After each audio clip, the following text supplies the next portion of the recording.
तर बळीराजाची गोष्ट आपण वर्षानुवर्ष बघत आलोय वेगवेगळ्या माध्यमांमध्ये मध्ये लेखांपासून वर्तमानपत्रांपासून सिनेमा नाटक सगळ्या ह्याच्यात। पण हा सिनेमा मी का आवर्जून पाहावा असं म्हणेन, कारण की याच्यात फक्तच प्रश्न मांडलेले नाहीत, त्याची उत्तरही देण्याचा प्रयत्न केलाय। बरं का, मी शेतकरी म्हणून जर पाहायला गेलो, माझी समस्या आहे तीच मी तिथे पडद्यावर बघून बाहेर येणार नाहीये, मी त्याच्यावरती उत्तर मिळवून बाहेर पडणार आहे, अशी स्क्रिप्ट आमच्या लेखकांनी लिहिलेली आहे।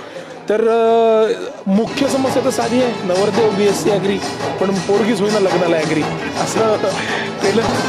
शिकून काय शिकलं? BSc ॲग्री, आता पोरगी होईना लग्नाला ॲग्री। कोरडं वाटलं, मजा येते, फिल्म बघायला खूप मजा येते।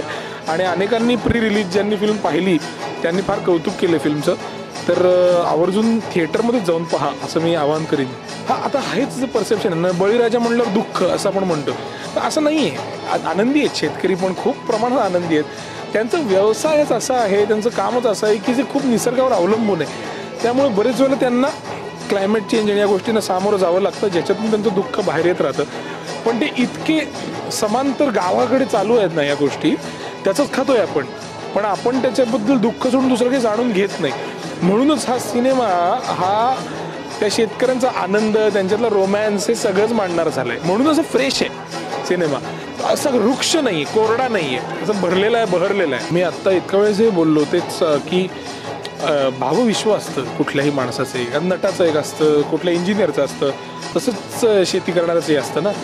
तर फक्तच त्याच्याबद्दल सहानुभूती बाळगण्यापेक्षा ते संबंध भावविश्व समजून घेणं आणि त्याला सामोरं जाणं गरजेचं आहे, हे लक्षात आलं। आणि आपण काय म्हणजे नाटक असो, सिनेमा असो, काही असो, आपण स्टोरी टेलर आहोत, गोष्ट सांगतो, तर आपण अशी तिराईत कुठली तरी गोष्ट सांगणं वेगळं असतं आणि आपण आपली गोष्ट सांगणं वेगळं असतं, त्यात जास्त कन्व्हिक्शन असतं। तर आमचे जे निर्माते, लेखक, दिग्दर्शक आहेत ते शेती करून मग कला क्षेत्रात आलेले आहेत, म्हणजे ते शेतकरी आहेत मुळात, त्यांचं भावविश्व ते आहे, त्यांचे जाणीवा तिथे आहेत, मातीत आहेत। तर त्यांनी त्यांची गोष्ट सांगितली, ह्याच्याहून ताकदवान अजून काय असू शकतं।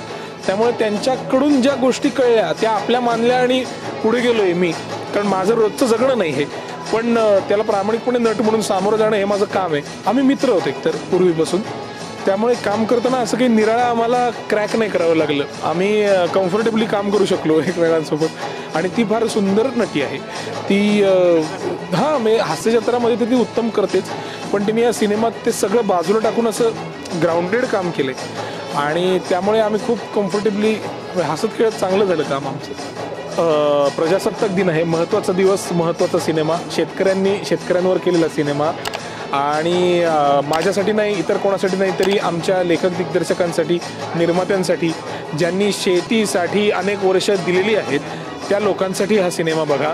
आम्ही नटमंडळी इतरही ठिकाणी दिसत असतो, पण ही मंडळी आपली गोष्ट एकदाच सांगतात, ती आवर्जून बघा, थिएटरमध्ये पहा, नवरदेव BSc ॲग्री।